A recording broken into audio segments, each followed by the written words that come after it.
मैं इंदौर से आता हूँ। इंदौर अपनी स्वच्छता के लिए जाना जाता है। मुंबई में काम करता हूँ, रहने वाला इंदौर का हूँ। 8 बार से सर हम स्वच्छता में नंबर 1 है पूरे देश में। अब जब भी मैं मुंबई से इंदौर जाता हूँ तो अपनी पत्नी को बोलता हूँ, अब तो कोई अपने यहाँ आवारा जानवर भी नहीं है, गाय नहीं है, कुत्ता नहीं है, तू जो खाना बनाने से पहले 2 रोटियाँ निकालती है उसका क्या होगा? अपने यहाँ विधान है 2 रोटी निकालने का। तो बहुत मासूम है, मेरी तरफ देख के बोली, देखो गाय वाली तो मैं खा लूँगी।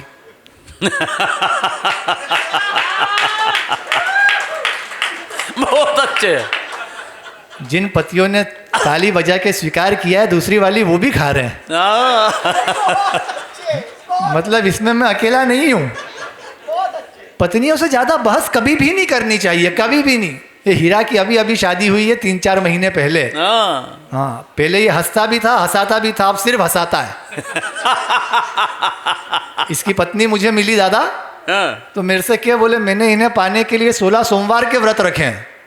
मैंने कहा तूने मुझे तो बोला है किसी को बोलना मत, लोगों का भगवान पे से विश्वास उड़ गया।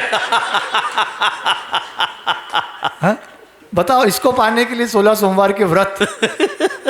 इतने सारे देशों के नाम बता दिए इसने।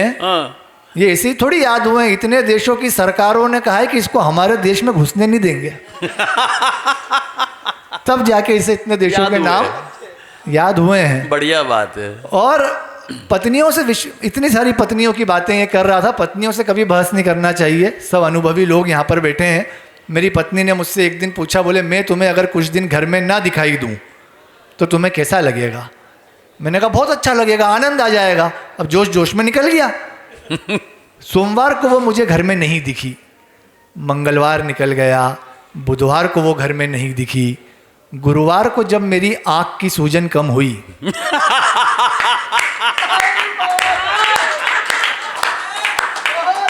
भाई बहुत अच्छे। हाँ, इसलिए शादी की बातें, पत्नी की बातें, इनसे तो मैं बहुत बहुत दूर रहता हूँ। दादा हमारे अनुभवी है। मैंने इनसे पूछा, दादा लव मैरिज अच्छी होती है या अरेंज मैरिज अच्छी होती है? बोले देख बेटा, करेला उबाल के बनाओ या तल के, कड़वा ही होता है। बेशक सही बात है ना। अच्छा, कुंवारों को क्या लगता है? कुंवारों को ऐसा लगता है कि जो सारी समस्याओं का समाधान शादी है, और शादीशुदाओं को यह लगता है कि सारी समस्याओं की जड़ शादी है।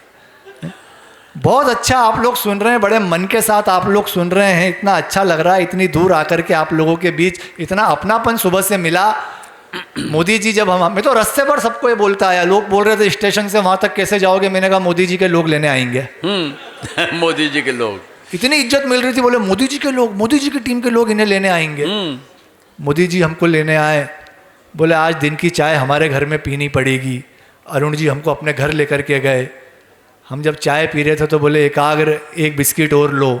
मैंने कहा सर मैं 2 बिस्किट खा चुका हूँ। बोले खाए तो तुमने 4 हैं, लेकिन गिन कौन रहा है?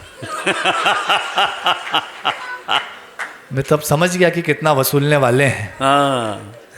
लेकिन बड़ी बात है कार्यक्रम करवाना, कवि सम्मेलन करवाना।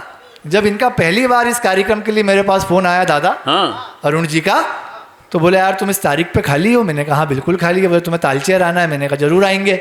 तो हम कवियों की या हम आर्टिस्ट लोगों का एक छोटा सा प्रश्न होता है। मैंने उनसे पूछा, मैंने कहा सर मैं आ जाऊंगा, लेकिन राशि? बोले वृश्चिक। मैंने कहा नहीं सर आप समझे नहीं, मैं आपकी राशि नहीं पूछ रहा हूँ, मैं मेरी राशि पूछ रहा हूँ। बोले तुम्हारी शायद मिथुन होगी। मैंने कहा नहीं सर, मैं ये पूछना चाहता हूँ आपसे कि कार्यक्रम की राशि क्या है? अरे बोले कैसी बात कर रहे हो, तुम्हें इनवाइट करने के पैसे थोड़ी लूंगा। मैंने कहा नहीं भैया मैं पूछ रहा हूँ, मैं तो आने के लूंगा, कविता सुनाने के। बोले कितने लोगे? अब जीसीआई से कॉल, पहली बार तारचेल जाने का अवसर। मैंने कहा यार पेमेंट क्या बताएं? तो मैंने बहुत इशारे में कहा, मैंने कहा दादा कोई ऐसी बात नहीं है, आपने जो मन में सोचा हो उससे भी 5,000 कम देना। बोले फिर तो आ जाओ, मैंने 5,000 ही सोचे थे। तो आपको मेरा भाव भी पता चल गया है और अभाव भी। पर अच्छे मन से कविता करवा रहे हैं, कवि सम्मेलन का सोचा। मैंने इनसे पूछा, मैंने कहा आप कविता से इतना प्यार करते हैं? बोले कॉलेज में तो बहुत था।